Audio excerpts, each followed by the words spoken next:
Oke, sekarang kita akan lanjut ke bahasan selanjutnya. Ini pembahasan terakhir karena di sini sudah menjelang buka puasa. Oh, oke. Nah, sekarang Ya. saya ingin bertanya kepada Mbak Email mengenai sistem pendidikan di sana, khususnya berkaitan dengan disabilitas seperti itu.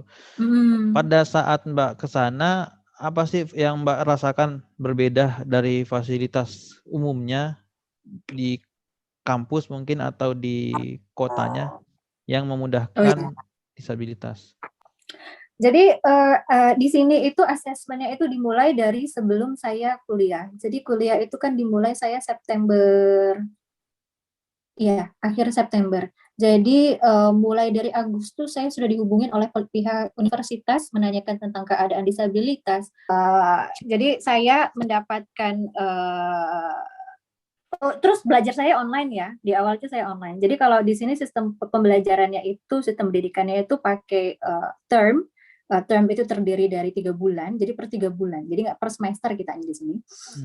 Untuk term 1 saya di Indonesia secara online dan diakses secara online. Jadi fasilitas itu hanya fasilitas yang saya dapat untuk belajar, fasilitas belajarnya. Jadi dari kampus itu ada.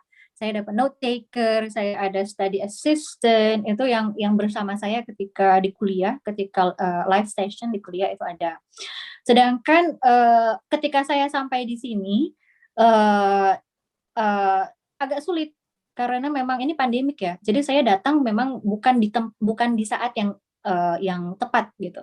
Jadi kalau sekarang pandemik, jadi support untuk saya ya tidak ada kecuali dari yang saya cari-cari sendiri. Jadi support di sini ada yang ngasih support begitu, pendampingan.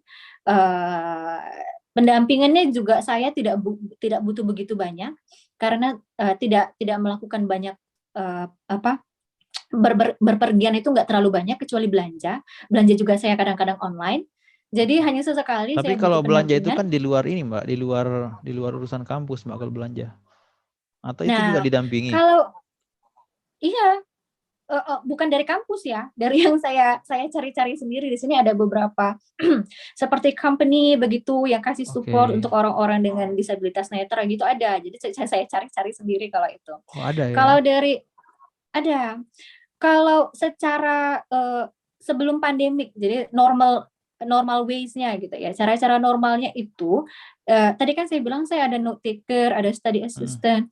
Jadi orang-orang inilah yang biasanya akan membantu kita dalam berkegiatan, bahkan belanja. Jadi kan note taker ini bisa kita anggap sebagai teman. Jadi kita dikasih teman yang akan dampingi kita selama kuliah. Dan itu disediakan oleh kampus atau Mbak sendiri? Disediakan oleh kampus, dibayarin oleh kampus. Oke. Jadi Oke. Oh, jadi sangat ini Mbak ya. jangan takut. Sangat membantu, maksudnya ibaratnya sangat ini ya, sangat betul-betul di cover begitu Mbak ya. Betul-betul di cover sama kampus. Jadi gini ya, bedanya antara LPDP sama AAS gitu ya. Kalau AAS yang mengcover semua adalah AAS. Yang mengakses awardee, kebutuhan awardee adalah AAS. Yang memberikan pembiayaan untuk tambahan pendampingan itu AAS, bukan universitasnya. Universitasnya itu mendapat uangnya itu dari AAS. Sedangkan kalau di Inggris, itu di Australia, itu Australia tadi ya. Kalau di Inggris mengenai bantuan support seperti itu adalah tanggung jawab kampus. Kalau hal yang berkaitan dengan belajar, kalau hal yang berkaitan dengan study itu adalah kampus. Jadi kampus yang mengakses, kampus yang membiayai support itu semua dari kampus kayak gitu. Kalau LPDP itu kasih pembiayaan pendampingan. Ini alhamdulillah ini baru banget. Jadi di awalnya itu pendampingan bagi LPDP, bagi awardee LPDP dengan disabilitas itu mendapatkan seperempat dari biaya hidup, living allowance, seperempat dari living allowance yang saya dapatkan itu untuk pendamping disabilitas. Di awal itu hanya pendamping disabilitas yang diperbolehkan menerima pembiayaan adalah orang-orang yang saya bawa, yang dibawa dari negara asal. Awalnya seperti itu. Sedangkan saya di sini sendiri, saya tidak bawa pendamping. Jadi saya kasih surat gitu, mengajukan ke pihak LPDP. Alhamdulillah sudah diterima, sudah disetujui bahwa kalau sekarang ini mengambil pendamping orang Indonesia, tapi ya mengambil pendamping Indonesia yang memang sudah ada di negara tujuan menjadi pendamping dan dibiayai, itu bisa. Kalau sekarang gitu. Dan itu ya yang mengadakan apa Pak? KBRI atau apa, semacam KBRI atau bagaimana? LPDP, KBRI enggak. LPDP yang mencari pendamping. Jadi gini, kalau yang dari kampus tadi yang mencari pendamping, yang mencari note taker adalah kampus. Kampus yang mencari orang Indonesia, begitu Mbak ya? Bukan. Kan kalau pendamping yang dari LPDP yang akan dibiayai oleh LPDP itu kan pendamping yang itu tadi yang mendampingi saya belanja gitu, yang nemenin itu saya orang sini, luar, ya, gitu, itu orang sana. Itu orang Indonesia. Orang Indonesia. Itu yang seharusnya saya bawa dari Indonesia. Peraturan awal harus dibawa dari Indonesia. Tapi karena tidak ada. Karena saya tidak bawa, saya tidak mau bawa. Karena ini pandemik, saya tidak mau membuat orang jadi susah. Akhirnya Mbaknya mencari di sana. Jadi saya cari di sini orang Indonesia. Carinya tuh cari mandiri atau dicarikan, Mbak? Cari mandiri. Oh, cari mandiri. Oke, baik. Cari mandiri, alhamdulillah saya ketemu gitu kan. Jadi saya nggak nyari juga, saya dipertemukan dan jadi. Jadi alhamdulillah seperti itu. Saya pikir tadi dicarikan oleh misalkan oleh KBRI atau apa seperti itu. Makanya tadi saya sebutnya KBRI seperti itu. Mungkin bisa, mungkin ya bisa ya. Saya tidak pernah mengajukan, belum pernah mengajukan. Jadi mungkin bisa. Tapi saya nggak tahu. Lanjut ke fasilitas tadi. Mbaknya sudah kuliah ke ruangannya sana, Mbak, ke kampus gedungnya atau belum? Oh enggak, masih online. Saya akan online sampai akhir term 3, sampai habis. Sekarang Mbak posisinya di mana? Saya di London, saya di London. Tapi di asrama terus. Iya, di asrama. Jadi mungkin ini ya masukan juga bagi pihak LPDP kalian dengar atau siapa gitu ya. Semoga dengar bagi ya, semoga didengarkan. Bagi seseorang dengan disabilitas yang nggak pernah keluar negeri, mencari akomodasi itu agak susah, sangat susah. Jadi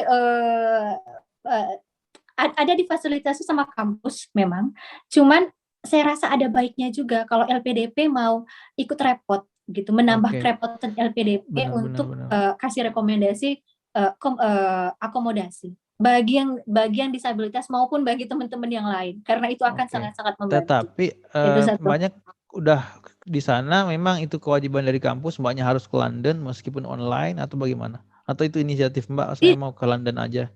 Karena kan masih online nih, Mbak. Karena kepastian akan online sampai akhir term itu baru ada di akhir-akhir term 2. Jadi di awal itu kita masih ada pemikiran, kita akan mulai kuliah untuk term 2. Term 2 itu mulainya Januari. Jadi masih ada pemikiran seperti itu. Makanya saya datang di Januari gitu. Jadi kan bahkan kuliah, tapi ternyata setelah nyampe di sini barulah muncul kebijakan. Term 2 juga akan online. Baiklah. Tapi masih ada pemikiran juga kan? Masih ada pemikiran juga kan? Maksudnya term 3 bisa nggak ya kuliah beneran gitu kan? Kira-kira sampai term berapa 3. Nih, Mbak? Online-nya sampai term berapa? Sampai term 3 aja. Termnya cuma 1, 2, 3. Jadi term 3 nanti mulai akhir April. Jadi saya masih jatuhnya masih liburan. Akhir April sampai sekitar Juni. Sebenarnya yang ingin saya cari, Mbak, dari tadi itulah fasilitas-fasilitas disabilitas di kampus, misalkan ada apa begitu di kampus. Tapi kan Mbaknya belum ke gedungnya ya? Iya, jadi ke gedungnya saya cuma ngambil kartu mahasiswa. Tapi sepengetahuan Mbak, fasilitas-fasilitas yang kayak untuk disabilitas khususnya tunanetra itu apa, Mbak? Atau disabilitas yang lain juga? Saya rasa bakalan tidak terlalu berbeda. Saya rasa seperti itu, karena ini kampusnya luar biasa besar. Jadi pun kalau ada fasilitas ya saya rasa sih bakal sama aja. Dan itu yang saya dengar dari teman-teman yang lain. Kalaupun ada misalkan kayak guiding block atau kalau yang low vision ya warna-warna atau tapi tidak begitu banyak karena ini gedungnya besar banget, tempatnya besar banget dan gedung lama. Jadi kalau UCL itu kan umurnya sudah ratusan tahun ya. Gedungnya itu sudah ratusan tahun. Lebih lama dari Hogwarts belum, Mbak? Bisa jadi lebih lama. Hogwarts kan baru-baru aja. Kalau di fasilitas umum gimana, Mbak? Fasilitas umum ada nggak sih misalkan busnya itu angkanya lebih besar atau seperti apa? Kalau itu iya, saya rasa iya. Kalau angka lebih besar saya enggak tahu, saya enggak lihat. Tapi yang jelas semuanya bicara. Oh ya, semuanya bicara itu bagus, Mbak. Semuanya bicara. Itu yang di Indonesia itu saya rasa harus ada gimana tuh, Mbak. Misalkan kita mau naik angkot aja tuh Mbak kesulitan, Mbak. Kita supaya nggak salah angkot itu gimana? Terus ini kalau mau saya nggak tahu ya apakah semua bus apa beberapa bus aja. Cuman kalau bus sekarang bukan pintunya apa sih namanya? Pintunya abis itu dia melandai. Jadi ada bisa keluar ininya ekornya gitu, ada bisa keluar jadi landai. Jadi yang untuk kursi roda itu bisa langsung naik gitu. Jadi bisa melandai dia.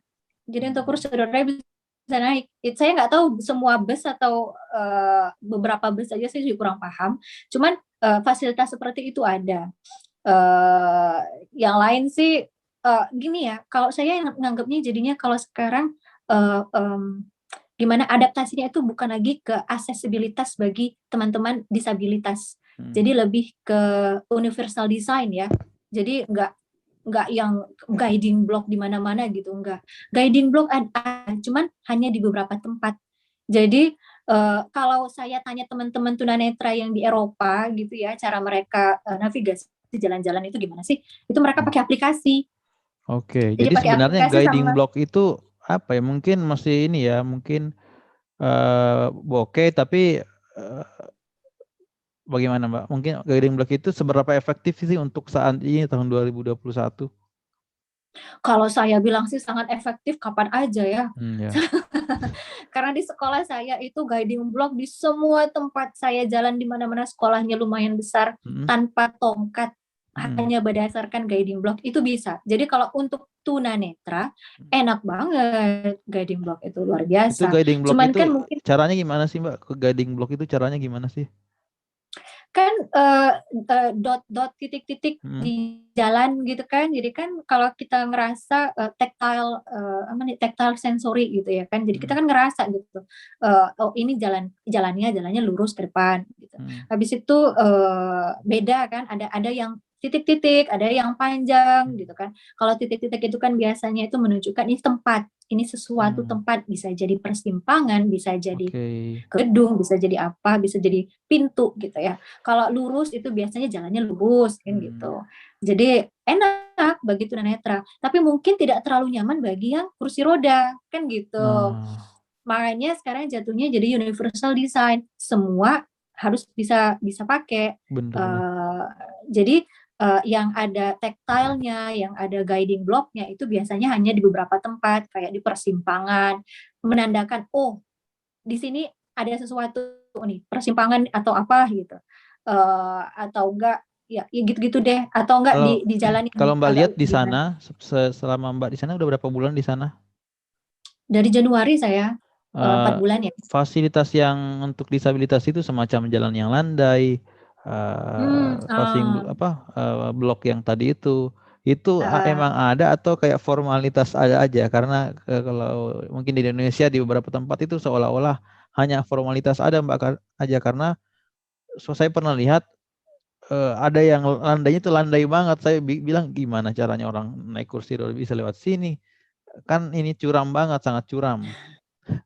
Kemudian ada juga kan di beberapa tempat yang bloknya itu ternyata dipakai orang ada orang-orang mungkin yang menghalangi ya, misalkan ada orang jualan atau ada pohon malahan ada tiang listrik itu kan seolah-olah hanya dibangun saja untuk formalitas kalau menurut saya gitu. Itu kalau di sana bagaimana, Mbak? Kalau di sini saya kan di kota Londonnya ya, saya di tengah-tengah kota London banget.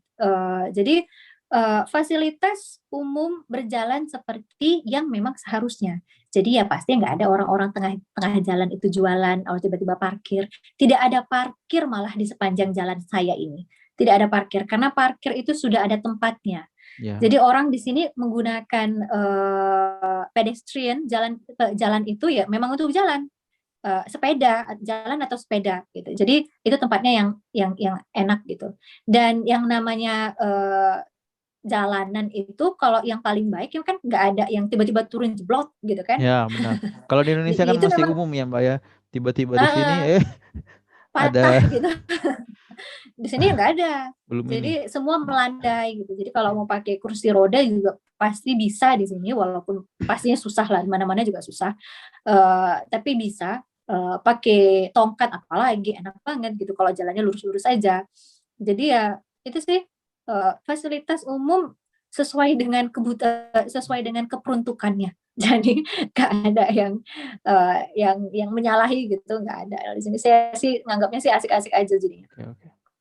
Ya, Gitu. semoga lah ya Indonesia bisa ini, Mbak ya. Nanti apa ya? Itulah lebih baik lagi, Mbak ya.